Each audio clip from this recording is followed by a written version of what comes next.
Si votre premier réflexe quand vous manquez d'argent dans votre business est de chercher à tout prix à faire plus de ventes, vous êtes en train d'essayer de remplir une baignoire percée en ouvrant le robinet à fond. Ça ne marche pas. La vérité, c'est que beaucoup d'entrepreneurs retournent au salariat, non pas par manque de compétences, mais parce qu'elles s'effondrent sous le poids de leurs propres dépenses. Plutôt que d'assainir les bases, elles fuient en avant. Aujourd'hui, on va parler d'un sujet douloureux mais vital. On va voir comment traquer chaque euro, couper le gras et accepter de passer par un chiffre d'affaires minimum de survie avant de pouvoir enfin vous verser le salaire confortable que vous méritez. Accrochez-vous, on pose les chiffres sur la table. Comprenons-nous bien. Un business rentable ne se mesure pas à la taille de votre chiffre d'affaires, mais à ce qui reste dans votre poche à la fin du mois.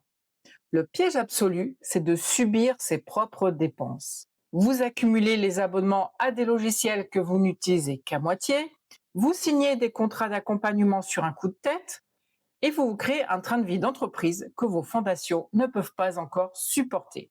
Penser qu'il faut dépenser de l'argent pour en gagner est une bêtise si vous n'avez pas d'abord nettoyé vos bases. Une vraie dirigeante passe ses comptes au scanner. S'il faut revoir certains contrats, on les revoit. S'il faut supprimer les frais inutiles, on coupe. Et s'il faut temporairement revoir son train de vie personnel, on le revoit sans ego. Je ne vous dis pas ça depuis une tour d'ivoire. Quand je me suis lancé comme auto-entrepreneur en octobre 2024, j'ai dû appliquer cette rigueur à mon propre business. Pour stabiliser mon activité et bâtir une structure solide, j'ai dû assainir mes finances de manière drastique. Je me suis contenté du strict minimum. J'ai fait des sacrifices, j'ai coupé tout ce qui n'était pas une question de vie ou de mort pour mon entreprise et je n'ai gardé que l'essentiel. Est-ce que c'était confortable? Non. Est-ce que c'était nécessaire? Absolument. C'est grâce à cette phase de nettoyage et de discipline que j'ai pu stabiliser la machine, supporter les mois plus calmes et aujourd'hui piloter sereinement mon activité sans la peur constante du lendemain. Les sacrifices d'hier payent la liberté d'aujourd'hui. Pour sortir de l'urgence financière, votre feuille de route doit se diviser en 3 phases distinctes. Phase 1, le chiffre d'affaires minimum viable. C'est le montant exact dont vous avez besoin pour payer vos charges incompressibles et survivre quelques mois. Vous devez connaître ce chiffre par cœur. Phase 2, le CA de stabilisation. Une fois le nettoyage fait, c'est le moment où votre structure commence à dégager des bénéfices réguliers et prévisibles. Phase 3, le salaire confortable. C'est là que vous récoltez les fruits de votre rigueur, avec une infrastructure technique et financière qui tourne de manière fluide. On ne saute pas l'étape 1 sous prétexte qu'elle fait mal à l'ego. On nettoie, on encaisse et ensuite on grandit. Alors posez-vous la question en toute honnêteté ce soir.